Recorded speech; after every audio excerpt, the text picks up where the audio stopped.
She struck my 6-year-old deaf daughter with a broomstick, then doused her wounds with vinegar to stop her signing. Hours later, she was the one gasping, tangled in a rusted chain-link fence, as stray dogs circled her in the dark. Think I went too far? Hear me out, then decide. We moved to Willow Creek, a sleepy coastal town in Maine, to escape the noise of the city. After my wife's death in a car crash, my daughter, Lily, became my world. She was born deaf, her hands weaving stories through signs, her eyes brighter than the lighthouse that guarded our new home.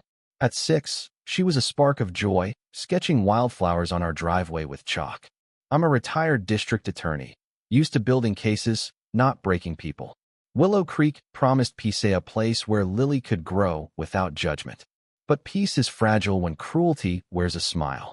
Marjorie Hensley ran the Willow Creek Homeowners Association like a dictator. She was all pearls and pressed blouses, but her eyes were cold, sharp as the winter wind off the Atlantic. From the moment we arrived, she watched Lily with disdain.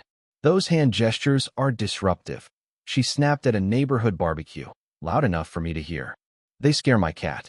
I wanted to fire back, but Lily was nearby, signing about the seagulls overhead, oblivious to Marjorie's venom. I swallowed my anger, thinking one woman's bitterness wouldn't ruin our fresh start. That was my first mistake. Marjorie's hostility grew. She'd linger by our mailbox, glaring as Lily drew on the sidewalk. One afternoon, Lily ran inside, trembling, because Marjorie's cat had scratched her arm. When I confronted her, Marjorie smirked. Your little mute shouldn't flail her hands like that. It's her fault. My fists clenched, but I'd spent decades in courtrooms, trained to wait, to gather evidence. I didn't know then that waiting would cost Lily dearly. The next week, Lily was outside, sketching daisies in pastel chalk. I watched from the porch, her signs dancing as she hummed silently. Then Marjorie stormed over, her heels clicking like a judge's gavel. This mess violates HOA rules, she barked, looming over Lily. Your freakish hand-waving is upsetting the neighborhood. Lily froze, chalk crumbling in her hand. I bolted from the porch. Back off, Marjorie. She's a child. Her lips curled. Rules apply to everyone, even your defective kid. If you won't teach her, I will. I stepped between them, heart pounding, but Lily's wide eyes stopped me from swinging. That night, I found our mailbox smashed, Lily's chalk washed away, her favorite wind chime broken. It wasn't random. It was war. I installed cameras, 2 hidden in the mailbox and 1 under the eaves. If Marjorie wanted a fight, I'd be ready. Lily slept against me that night, signing, "Why does she hate me?" I held her close. She's broken, sweetheart. Not you. In the dark, I vowed to break Marjorie if she touched my daughter again. The alert came at dusk, a ping from the cameras. I checked the feed, expecting a raccoon. Instead, I saw Marjorie pinning Lily against the garden wall, her hand gripping Lily's hair. My daughter's tiny body twisted, one hand signing for help, the other clutching her stuffed lamb. Marjorie raised a broomstick, striking Lily's back, then her legs. Silent tears streamed down Lily's face. Then Marjorie grabbed a bottle of vinegar from her bag and poured it over Lily's welts, snarling. Stop that creepy signing. I didn't feel the coffee mug shatter in my hand. I ran. The door slammed open.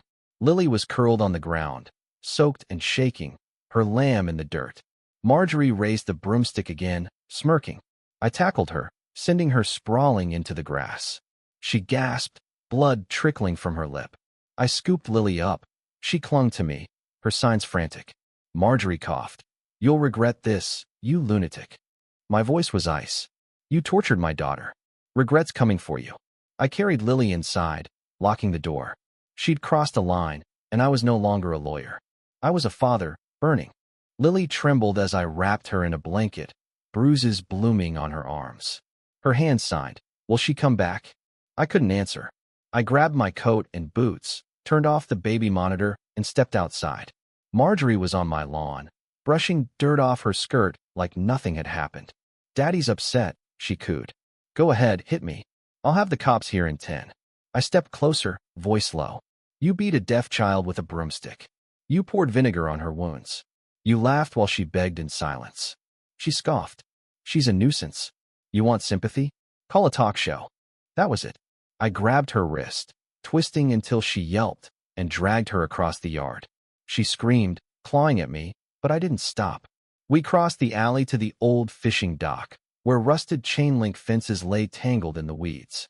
The tide was high, waves crashing against the rocks. I shoved her into a shallow pool, knee-deep in brackish water. She splashed, shrieking. I threw a section of fence over her, pinning her arms. "What are you doing?" she gasped. I crouched at the edge. This is what helpless feels like, Marjorie. Exactly what Lily felt. She flailed, water filling her mouth. I let her up to cough, then pushed her down again. "This isn't a courtroom," I said. "This is justice." Stray dogs prowled nearby, drawn by her screams. Their growls echoed as she thrashed under the fence, her blouse tearing, makeup streaking like ink. "You remember what you did to Lily, don't you?" I said, yanking her from the water. Her knees bled from the rocks. She sobbed. I didn't mean it. I dragged her to a pile of jagged oyster shells and pressed her hand against them. "This is for Lily's pain. This is for her silence." Blood welled as she screamed. I didn't kill her, but I let the sea and the dogs remind her what fear tasted like. She was shaking when I pulled her back to the dock, her pearls gone, dress shredded. I threw her down by the HOA's welcome sign, a faded plaque reading Willow Creek, a place to belong. I grabbed the old gate key from my pocket, heavy and rusted. "You built your empire with this," I said, pressing it into her palm. I drove it in, slow and deliberate, blood spilling as she convulsed. "You want to rule this town? Where it scars." She whimpered. "You're a monster." I leaned close. "No, I'm a father." Marjorie crawled back to her house, blood and seawater trailing behind her. She'd fined neighbors for overgrown lawns, berated kids for skateboarding, threatened evictions over holiday lights. Now, the town watched her fall. I didn't touch her again. I didn't need to. The next evening, I called an emergency HOA meeting. The community center filled with 60 neighbors, their faces a mix of curiosity and unease. Marjorie limped in, her hand bandaged, as I plugged my laptop into the projector. "This isn't about parking rules," I said, my voice steady. "This is about a 6-year-old who couldn't scream." The first video played, Marjorie striking Lily, vinegar burning her skin. Gasps filled the room. The second showed her HOA abuses, finding a widow for her rose garden, threatening a veteran over a flagpole. I dropped a stack of complaints she'd buried, alongside Lily's medical report. A man stood. "She fined me $500 for a cracked mailbox." A woman sobbed. "She called my autistic son a burden." Another whispered. "She threatened to foreclose on my home for a late fee." Marjorie staggered forward. "They're lying. He attacked me." I held up the gate key, now stained with her blood. "You beat a child. You stole from these people. Your reign's over." I turned to the crowd. "We need a 2/3 vote to remove her. Let's make it unanimous." Every hand rose. Marjorie screamed, but 2 men escorted her out. Her power was gone. The sheriff arrested her the next day, using my videos and financial records I'd uncovered. She pleaded guilty to assault and embezzlement, sentenced to 4 years and banned from working with children. In court, she glared at me, but I looked at Lily, sketching waves in her notebook, and felt only calm. Willow Creek changed. We elected Mrs. Larson, a kind retiree, as HOA chair. She tore up the rule-banning chalk art and turned the community lawn into a kids' play area. Lily didn't go outside right away. Her fear lingered, waking her at night, signing, "Is she coming back?" I found a therapist, Dr. Ellis, who used art to help Lily heal. Slowly, she drew again first shapes, then a picture of Marjorie, small and trapped, with Lily standing tall, lamb in hand, the word safe above her. I framed it by our door. One day, Lily stepped onto the porch, barefoot, and smiled. Neighbors rallied around her. Mrs. Larson baked her cookies. Mr. Hayes started a chalk art day, no rules, just colors. The Kims gave Lily a sketchbook with her name stitched on it. She drew our house with stars above it, signing, "This is home." I couldn't speak, just signed back. Always. Marjorie's cruelty was loud, but it didn't last. Lily's silence was stronger. As a prosecutor, I thought justice meant verdicts. As a father, I learned it's a promisito protect, to endure. Lily runs barefoot now, drawing rainbows with other kids on the sidewalk Marjorie tried to erase. Her scars remain, but they're armor, proof we survived. What would you have done? Have you ever faced someone who hurt the ones you love? Comment below.